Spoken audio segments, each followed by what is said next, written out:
No, prioriteta današnjega dnevnega reda je bila seveda sprejem rebalansa finančnega načrta, ker bi z njo seveda prišlo do tega, da se začnejo ukrepi, ki jih je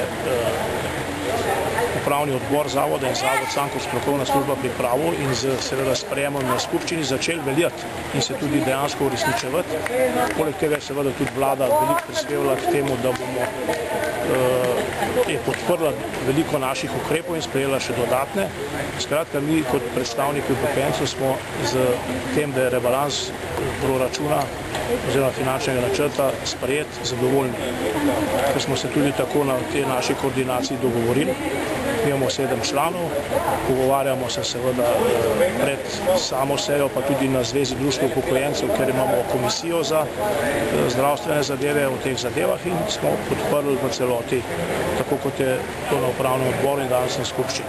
Poleg tega smo podprli in se strinjamo razen ene naše predstavnice, ki je sicer predstavnica sindikalnih upokojencev, to je gospod Četkovič, tudi vseh 6 ostalih predstavnikov, zato da se seveda za tiste odstotki za nebolniško nadaljevanje zdraviliškega, pa ni podaljšanja, bi rekel, zdravljenja, tudi ta procent zniža, ker se s tem seveda posežemo v sredstva zavarovalnic, ki nudijo ta dodatna zdravstvena zavarovanja in ker so oni s temi ukrepi, ki jih mi predlagamo, bi imeli nekatere dobičke in želimo, da se seveda te dobički ne prelivajo v kakšno njihovo, bi rekel, dejavnost oziroma nezdravstveno dejavnost, je dober in to je prvi korak, da seveda tudi v tem primeru nekaj dobimo na tem področju in s tem tudi zmanjšamo ta primanjkljaj v zdravstveni blagajni. To gre za začasen ukrep? To gre za začasen, gre za ukrep, ki traja 12 mesecev.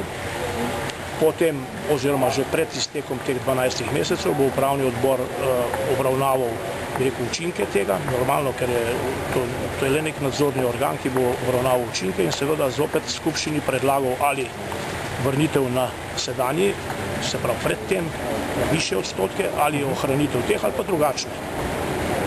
Torej zavarovanci ne bodo zaradi tega nič na slabšem? Ne, zdaj kvečem na boljšem, ker bojo pač, to je dodaten ukrep, ki bo prinesel k vsem ukrepom še dodatna sredstva v to zdravstveno blagajno in bomo seveda za letošnje leto in tudi v polovici prihodnega leta seveda lahko naredili to blagajno vzdržno. Torej prispevna stopnja pri dodatnem zavarovanju se zaradi tega ne bo dvignila? Ne, zaradi tega ne. To so tudi zavarovalnice s svojim podpisom, ki smo ga pač danes dobili pred sejo in tudi nekako zagotavljajo.